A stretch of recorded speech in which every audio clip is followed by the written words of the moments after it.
রাষ্ট্র ক্ষমতার মধ্য থেকেই এনসিপির জন্মটা হয়েছে, যেটা এবি পার্টির জন্মের সাথে কারোর সাথে মেলে না। তো আপনি কি কিংস পার্টি মনে করেন এনসিপি কে? এবি পার্টি পেছন থেকে ভূমিকা রাখে না, এবি পার্টি একদম প্রকাশ্যে ভূমিকা রেখেছে। এবি পার্টি গঠনের প্রেক্ষাপটটা কি বলবেন? এবি পার্টি কেন গঠন করার প্রয়োজনীয়তা বোধ করলেন? জামাত ইসলামী কেন থেকে গেলেন না? আমরা তখন দুটো কথা বলেছিলাম যে আমাদের রাজনীতিটা হবে অধিকার কেন্দ্রিক, আমরা এবং সলিউশন বেসড পলিটিক্স করব।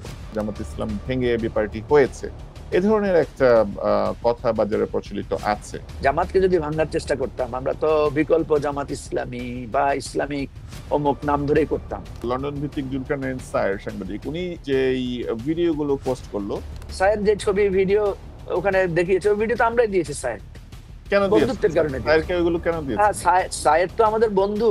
আপনারা কি আসলে একটা ডিপি স্টেট? আপনাদের সাথে তাদের সাথে আপনাদের সম্পর্কগুলো কি? আমাদের সাথে এই বন্ডিংটা তৈরি হয়েছে হাসিনার বিরুদ্ধে লড়াই করতে গিয়ে। ইলেকশন নিয়ে আপনাদের স্পেসিফিক কোনো প্ল্যান আছে? আপনারা কি কোনো আসন পাবেন, কারোর সাথে জোট করবেন?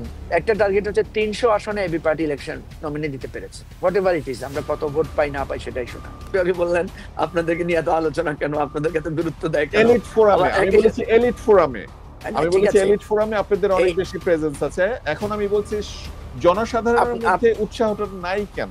আপনি যাচ্ছেন এবি পার্টি একসাথে সব খাওয়া শুরু করুক। এবি পার্টি সব খাওয়া একসাথে শুরু করতে চাচ্ছে না।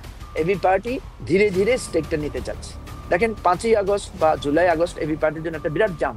আপনি লন্ডনে তারেক রহমানের সাথে কয়েক মাস আগে গিয়ে দেখা করেছেন, আপনাদের ফটো এসেছে গণমাধ্যমে, দেখেছি আমরা। কি ধরনের আলাপ হয়েছে? প্রত্যেকটা পার্টির সাথে এবি পার্টির একটা খুবই ভালো সম্পর্ক তৈরি হয়েছে।